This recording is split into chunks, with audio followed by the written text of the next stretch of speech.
Good afternoon, Mona Harb. You're from the American University in Beirut, and you were speaking today about a new form of activism after the big campaign called Zibilla or You Stink. It's called actually طلعت ريحتكم. It's the exact translation of You Stink. It's a movement that started after the accumulation of garbage in the streets of Beirut last summer, because of because the contract that governed waste management in Lebanon expired, and the sectarian leaders in Lebanon did not agree on how to manage waste any longer. So garbage accumulated in the streets, and a lot of activists and environmentalists mobilized to demand a better waste management plan, which is something that is very doable, that environmental policymakers have studied and have elaborated, and they have put a plan to actually resolve this crisis since a long time. And this crisis is not the first of its kind in Lebanon. We already had a very similar crisis in 1997, so almost, you would say, 20 years before what actually happened this summer. So environmentalists had already had a lot of time to go over the needs of waste management in Lebanon, and we also had a lot of funds from international donors who gave us the money needed to build the waste management plants, to recycle and to dump, to actually recycle the garbage. So we built those plants all across Lebanon. They exist. We paid taxes to build them. We're still paying the debt. We're still paying the cost of the debt, the loans we took from the World Bank to build most of these plants. But these plants are not functioning. What does it say? What does it say about new activism, especially the youth activism in Beirut? What does it say? This is the first time in a very, very long time. It's probably not the first, but at this, it reached a scale that makes it pretty new. So it's the first time. It's the first time in Lebanon. It's the first recent survey results that we conducted for the Power to Youth project.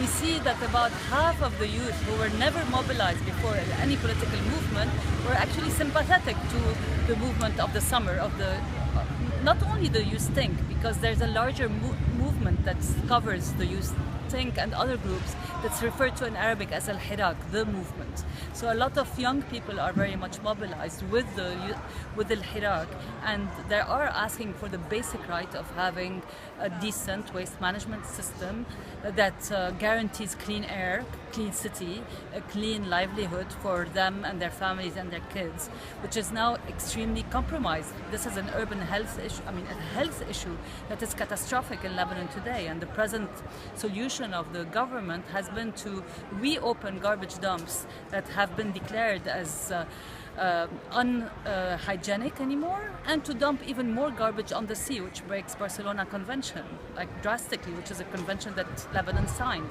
And what do you say about priority, scale of priority? You have international threats, you have the Syrian war, and people saying, what do you do with this You Stink campaign?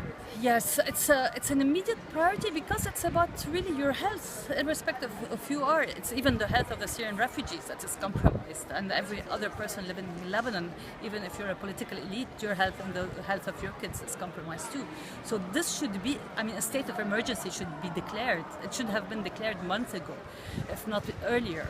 The garbage crisis is really the tip of the iceberg of many other scandalous crises like this. We have similar cases of corruption and clientelism in other policy sectors, but the garbage, because it's very physical and it's there on the street and you can see it, it has alarmed a lot of people because you can smell it. You go down from your house and it's just in front of you. You drive in your car, you see it. It's horrible. You could see a million video about all the garbage accumulation along the river of Beirut in the streets. So it's not something you can escape. You can pretend.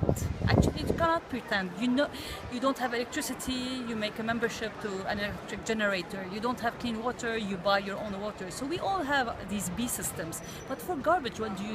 You cannot have your own B system. the type of the crisis needs management by a strong interventionist state which prioritizes this as a public issue. And we don't have this. These political elites, these leaders who lead the government, do not seem at all to care about this emergency health issue. Thank you very much, Mona. You're welcome.